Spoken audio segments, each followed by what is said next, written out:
The wind roared like a wounded beast. Windows rattled, and each crack of wood sounded like a warning. Emily knelt on the kitchen floor, her knees in cold water leaking through the roof. In her hands, a soaked, crumpled envelope. The candle beside her trembled, its flame alive only by stubbornness. She unfolded the letter again, though the words were almost gone. "I'm fine. Found steady work. I'm coming back to you." Signed, Jack. Emily laughed and cried all at once, the fragile joy of someone afraid to believe again. The paper's wet touch was real. She kissed it like a heartbeat found again. Outside, the storm began to fade. As the candle nearly died, she whispered, "Think of good, and good will find you." The flame wavered but did not surrender, and for the first time in months, her heart beat with faith. It was one of those gray mornings where silence weighs more than solitude. The sky looked tired of trying to be blue. Emily stood by the window, holding a cup of cold coffee, staring down the gravel road, the same road Jack had taken, promising to return before winter. Winter came first. Since then, time had turned into a house with no windows. The radio was dead. The kitchen clock stopped at 7:14. Even the street sounds, footsteps, voices, bells, had drifted away, as if the world had moved on without her. On the calendar, one date circled in red, July 18th, the day he left. At first, she crossed off each day, counting the distance between loss and hope. Then she stopped. Counting time had become a slow form of dying. In Maple Hollow, nothing changed. People were born, aged, and died under the same sky. The only new thing was gossip. "Jack's not coming back." She pretended not to hear, but each word clung to her like dust on glass. That morning, her elderly neighbor, Mrs. Doyle, appeared with a pie and a gaze that saw too much. "You're getting pale, dear. Tired? Or afraid of what's out there?" She couldn't answer. Mrs. Doyle sighed. "Sometimes what kills us isn't what happens, it's what we keep repeating inside." She paused at the gate. "Go see Mrs. Eleanor, the old woman with the sunflowers. She understands silence." That night, as thunder rolled and the house went dark, Emily wrote in her diary, "Today the silence felt bigger than God." The rain fell without hurry that night, tapping softly against the window. Emily sat at the table, staring at the faint flicker of the lamp. The silence around her felt heavy, like a body beside her that refused to speak. She reached for the diary Jack had given her, leather-bound, smelling of dust and promise.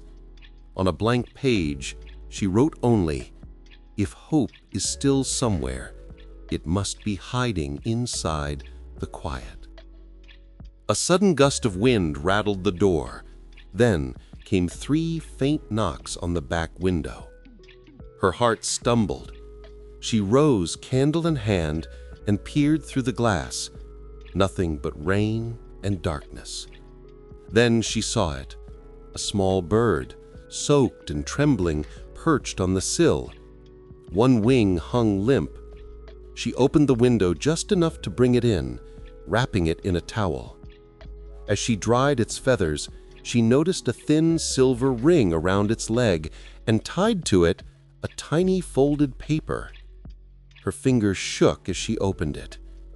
A single word, written in an unsteady hand. Wait. Emily stared at the message, the word glowing in candlelight like a heartbeat. Was it a cruel trick, a coincidence, or a sign meant for her alone?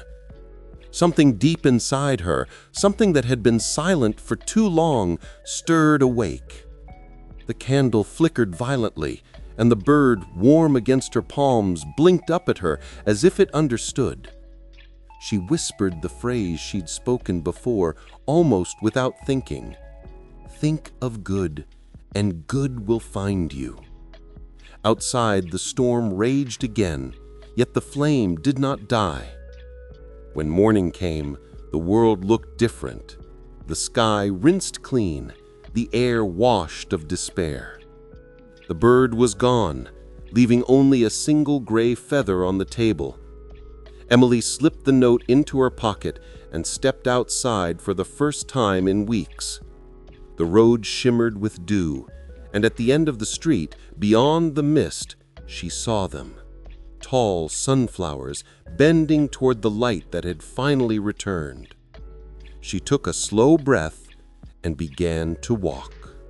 The path to the end of Maple Street was lined with silence and frost. Emily followed it slowly, her fingers brushing against fences, her pocket warm with the small note that simply said, "Wait." When she reached the last house, she stopped. It stood surrounded by sunflowers, tall, radiant, defiant against the chill. Even under a gray sky, they turned toward where the sun should be, as if believing was enough to make it return. At the gate, a woman waited. Small, with silver hair braided loosely and eyes deep as soil after rain. "You came," the woman said. Emily hesitated. "You're Mrs. Eleanor?" The woman smiled, her voice soft as wind through leaves. "Names find their way to me, just like souls ready to remember what they've forgotten." Inside, the house smelled of tea, books, and old wood. Every wall carried a story. Clocks that no longer ticked, photographs faded into ghosts of light. They sat by the window where a candle burned without trembling. "I was told you understand silences," Emily said, unsure why her voice felt like confession. Mrs. Eleanor poured tea with calm hands. "Silence isn't emptiness, dear. It's what remains when words have done their work." Emily lowered her gaze. "Then mine is full of noise I can't bear to hear." The woman nodded. "Good. That means it's alive. Pain that speaks can be healed." From a drawer, she took a small box and placed it before Emily. Inside was a silver key, no bigger than a locket. "This once belonged to someone who waited too," she said. "She learned waiting isn't about time, it's about becoming." Emily turned the key over in her hand. "And what does it open?" Mrs. Eleanor smiled. "Whatever you are ready to face."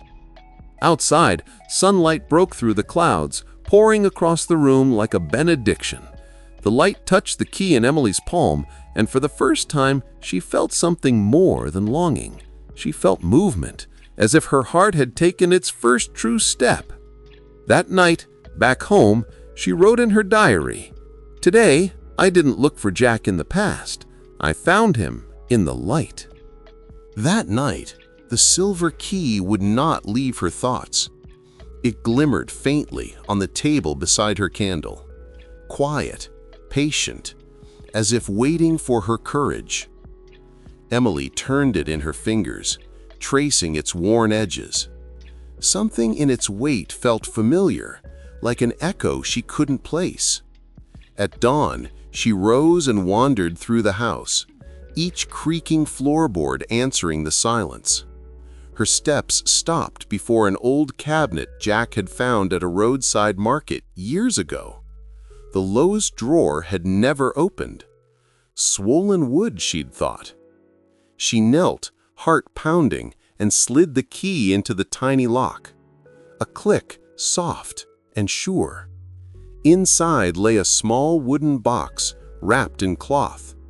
She unwrapped it with trembling hands. Inside, letters, dozens of them, all addressed to her. The first was dated a week after Jack had left. His handwriting was uneven, the ink faded by time and rain. "If these words ever reach you, it means I couldn't. But know this, every road I took was a way of finding my way back to you." Tears blurred her vision. She pressed the paper to her lips, breathing in the scent of dust and ghosts. She read on. Each letter spoke of hope through hardship, of the strange faith that love survives absence. One ended with a phrase she already knew. "Think of the good, and the good will find you." Emily froze. The same words she had whispered in the storm. Her hands shook. The phrase wasn't hers. It was his. Jack had written it, perhaps long before she spoke it aloud, as if his love had crossed time and silence to reach her. Outside, the wind stirred softly, brushing against the windows like a voice almost remembered. Emily gathered the letters and placed them beside the candle. For the first time, the house didn't feel empty. It felt sacred, as if every shadow had a pulse, every silence a message. She whispered to the room, "Jack, I hear you." And somewhere in the quiet, the flame steadied, small, sure, alive. Days passed quietly after the discovery. Emily spent them reading Jack's letters one by one, as if piecing together a map that led not to him, but to herself. Each word softened something inside her. The anger, the waiting, the ache of unanswered prayers. When the last letter ended, she didn't cry. She simply sat in the stillness and let the silence breathe with her. That evening, she visited Mrs. Eleanor one final time. The old woman was tending to the sunflowers, their golden faces tilted toward a fading sun. "You found what you were meant to find," Mrs. Eleanor said without turning. Emily nodded. "I thought I was waiting for Jack," she whispered, "but I think I was really waiting for peace." The old woman smiled. "Love never leaves, dear. It only changes address." They shared tea as dusk settled over Maple Hollow. The air smelled of rain and earth, that scent of endings that are really beginnings. Before leaving, Mrs. Eleanor pressed something into Emily's hand. A small candle, its wax wrapped in paper. "Light it when you're ready, not to chase the dark, but to remember that you can glow too." That night, Emily stood by her window. The moon was high, silvering the edges of the world. She placed the candle on the sill and struck a match. The flame rose, trembling, just as it had that first night, but this time it didn't seem fragile. It seemed alive. She looked at her reflection in the glass. For months, she had seen only loss there. Now she saw something else. Stillness, strength, and a quiet kind of hope. She whispered the words that had carried her through every shadow. "Think of the good, and the good will find you." Outside, the wind swept gently through the trees, but the flame didn't waver. Somewhere beyond that night, Emily felt it, a pulse of love, vast and wordless, answering her from the unseen. And when morning came, Maple Hollow awoke to sunlight for the first time in months. The candle was still burning.